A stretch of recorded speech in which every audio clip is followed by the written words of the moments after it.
BTS Biocalim existe aussi par la voie de l'apprentissage. Donc, on a des apprentis qui sont dans des entreprises à échelle industrielle ou à échelle artisanale, production à la ferme. Ils sont un grand nombre d'heures quand même sur le terrain en entreprise, puisqu'à l'année, ça représente 27 semaines en entreprise. Et on a également nos apprentis 20 semaines en centre de formation. Il y a donc un statut de salarié, donc ils ont également droit à 5 semaines de congés payés. Alors, on reçoit les jeunes en entretien de motivation, pendant lequel, en fait, on leur propose une liste d'entreprises avec lesquelles on a l'habitude, justement, de travailler. Les jeunes peuvent venir avec une entreprise déjà et un contrat de signer, ou alors on les accompagne en début d'année pour trouver une entreprise et signer leur contrat d'apprentissage. Dans la région, on a quand même beaucoup d'entreprises agroalimentaires avec lesquelles on a l'habitude de travailler, hein. On est devenus partenaires, donc chaque année, on a la possibilité de remettre nos apprentis. Il y a un roulement en plus de calendrier entre nos apprentis première année et nos apprentis deuxième année, ce qui nous permet aussi plus facilement de mettre 2 apprentis dans une même entreprise. Les entreprises quand même de la région jouent le jeu et nous prennent quand même des apprentis chaque année.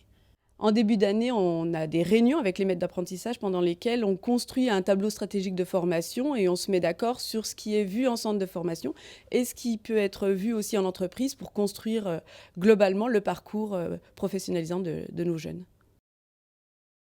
On a construit un petit peu de manière chronologique notre contenu de formation avec, en début d'année, toute une partie sur l'innovation, la création de produits, partir d'une idée en tenant compte de l'étude de marché, de l'environnement social et économique, les modifications aussi de consommation actuelles dans le monde d'aujourd'hui.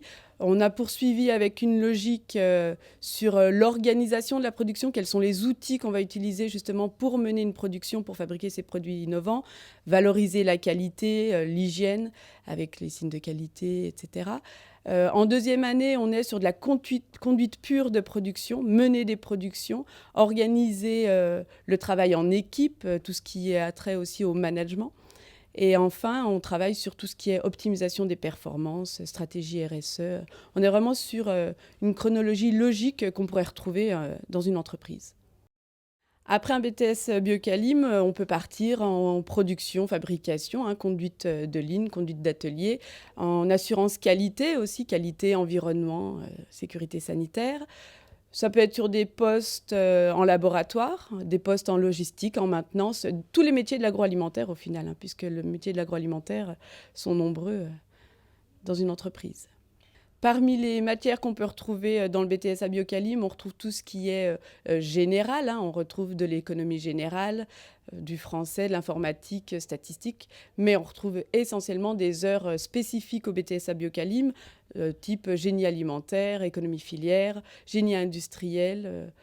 Après, on n'entre plus vraiment dans cette logique matière, mais vraiment un contenu par projet. Donc, on est sur une logique interdisciplinaire avec des conduites de projet et on incite les jeunes à être davantage curieux, prendre des initiatives. Et nous, les formateurs, on est juste là pour amener la théorie, mais le jeune reste acteur de toute sa formation.